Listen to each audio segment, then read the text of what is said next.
Bagaimana kalau waria pergi umroh? Waria pergi umroh itu ada dua model. Model pertama, dia pergi dalam kondisi tidak taubat. Misalnya dia laki-laki, tapi pergi umroh pakai baju perempuan. Di sini ada dua pihak yang berdosa. Yang pertama si waria itu sendiri. Nabi SAW mengatakan, la'anallahu mutasyabbihin minar rijali bin nisa. Allah melaknat laki-laki yang menyerupakan diri dengan perempuan. Nabi juga mengatakan, la'anallahu ar-rajula yalbasu lubsatal mar'ah. Allah melaknat laki-laki yang pakai baju perempuan. Nah, kalau dia berangkat dalam kondisi tidak bertaubat dan tetap pakai baju perempuan, maka dia berdosa besar. Apalagi dia ini bertemu dengan Allah dalam kondisi demikian. Yang juga berdosa di sini adalah travelnya. Apalagi kalau dia memang sudah tahu ya.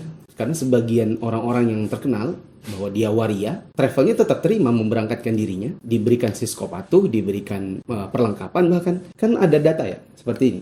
Data pesawat, ada yang male female. Itu male aslinya. Lalu kemudian ditulis female untuk dimasukkan di dalam data pesawat. Kemudian saat dia ambil perlengkapan misalnya. Perlengkapan laki-laki kan nggak ada mukena, nggak ada jilbab. Yang ada kain ihram. Kalau dia berangkat dalam kondisi pakai jilbab dan pakai mukena, berarti orang ini nggak taubat. Travelnya tahu, travelnya berdosa. Dengan dosa besar. Di antaranya adalah data palsu. Kita kategorikan ini sebagai qauluz zur, alias sumpah palsu.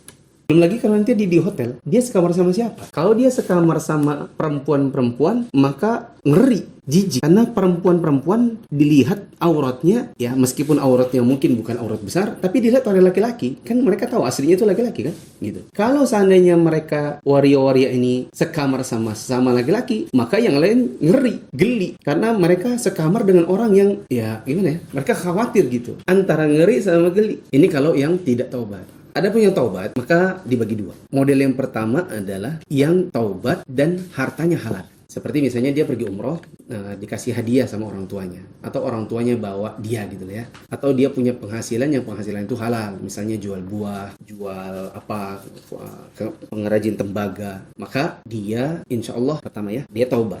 Dia menyesali perbuatannya. Yang kedua dibiayai dengan harta yang halal. Maka semoga umrohnya mabrur. Ya, tetapi dia setelah pulang nggak boleh balik lagi. Jadi taubatannya harus betul-betul taubat yang nasuh. Nggak boleh yang kayak penyanyi dangdut itu yang setelah pergi pulang nyanyi lagi, buka aurat lagi. Model yang kedua adalah taubat dan dia biayai dari harta yang haram. Misalnya dia dulu waktu jadi waria suka jual diri. Tarif antum berapa?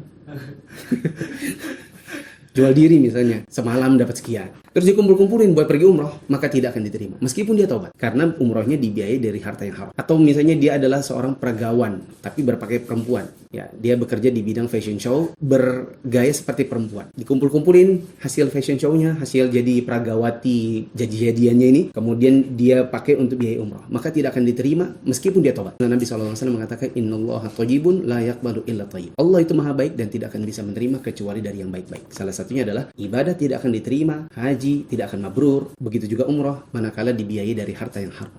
Kesimpulannya, tidak taubat, maka dia berdosa, dosa besar, travelnya juga. Kalau dia sudah taubat dan dibiayai dari halal, maka semoga Allah terima, asalkan betul-betul taubat. Ada juga taubat